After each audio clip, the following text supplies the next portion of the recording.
Hi everybody, welcome back to another episode with the X-Phys guy here. I'm going to be elaborating today on electrocardiogram leads.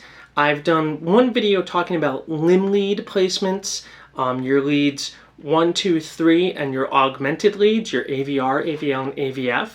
If you haven't seen that video, I will put a link in the description below so that you can watch that video first to get a little bit more introduction to what I'm going to be going over today. Today I want to elaborate on the precordial leads, or you may also hear them referred to as the chest leads because they are placed more so on the lower chest area than the limb leads, which a lot of times your limb leads would be for a modified setup. They'd be below the right and left clavicle and then lower right and lower left abdomen.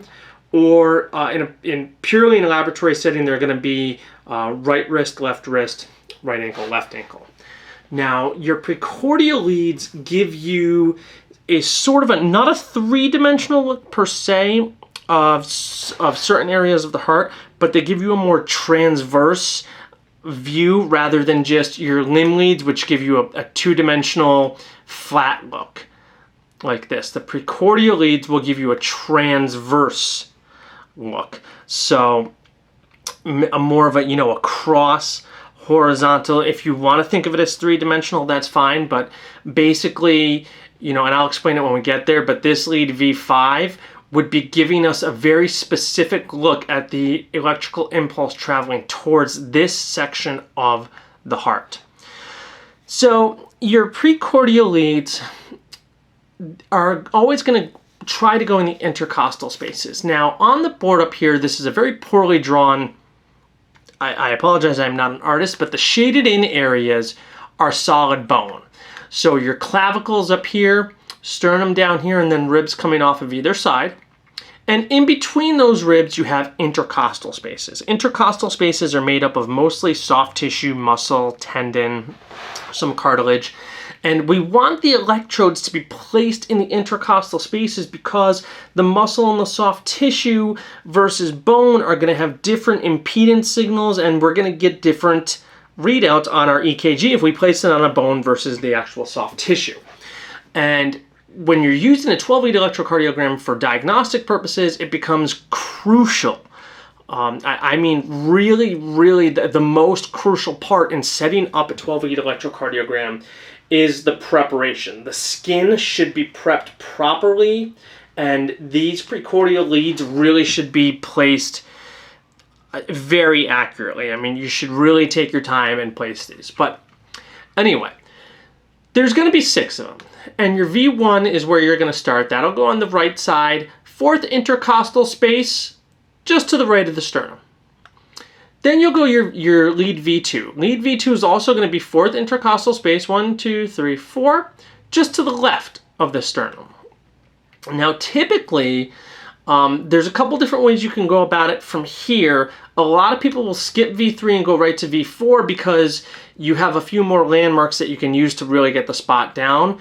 You want to go to your mid-clavicular line, so midway of the clavicle, down to the 5th intercostal space, and that's where it should go. Keep on that mid-clavicular line, palpate for the 5th intercostal space, put it there, and then people will go back to lead V3 and place it midway in between. Now, yes, there's going to be some variation. People are going to do them differently.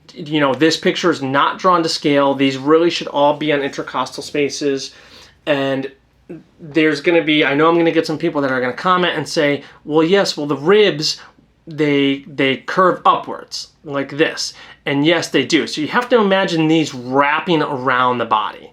It's not depicted very well, but these ribs right here, they wrap around and up around the body. So with your lead V5, which is really, V5 is one of the most commonly used go-to leads for things like heart attack, myocardial ischemia, things of that nature.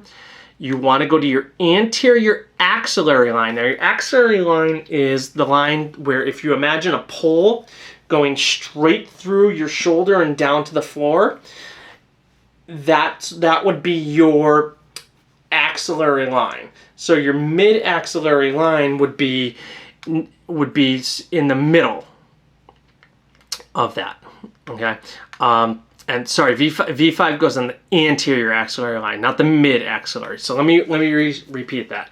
V5 is on the anterior axillary line. So if you were to lift your arm straight up and then just find the center of your armpit and go just travel down, that's your mid-axillary line. So you want to come over to the anterior axillary line and put that V5.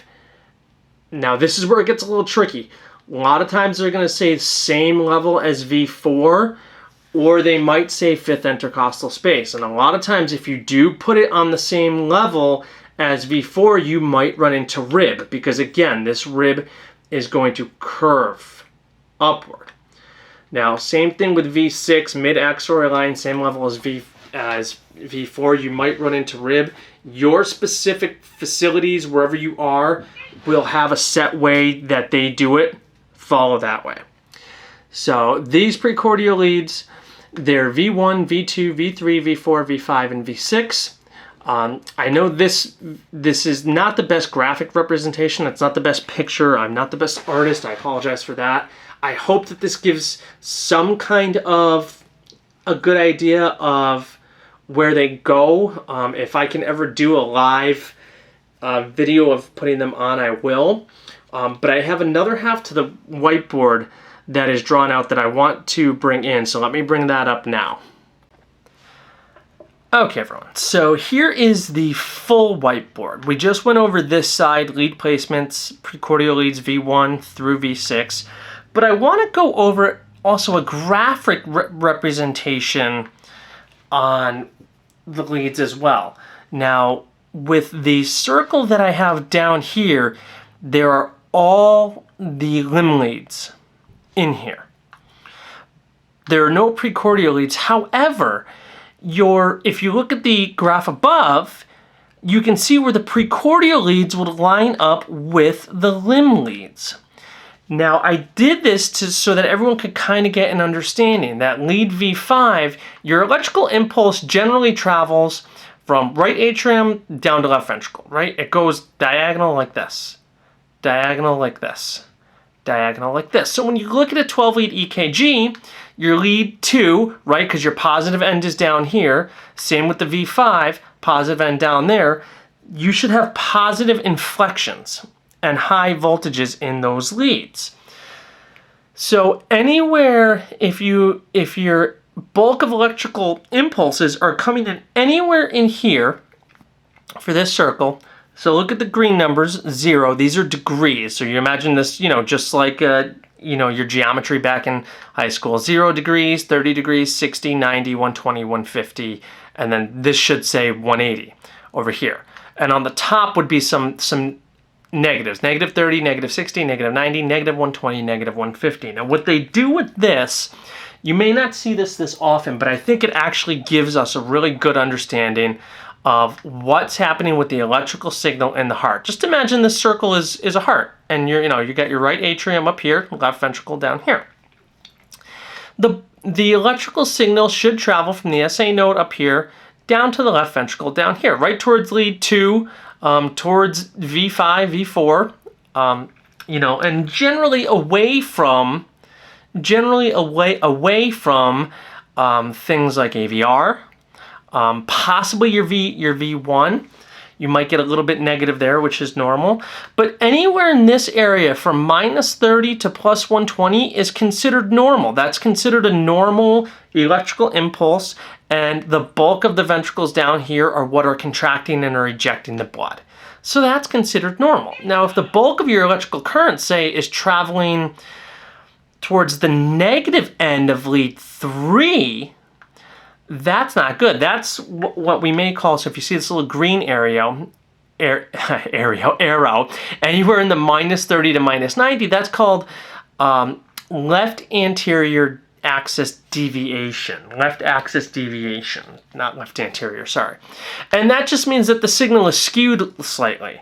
That the bulk of the electrical current, for whatever reason, is depolarizing this area of the heart the most. Why? That's for a completely different video. That's clinical, that's electrophysiology, I'm not going to get into that today.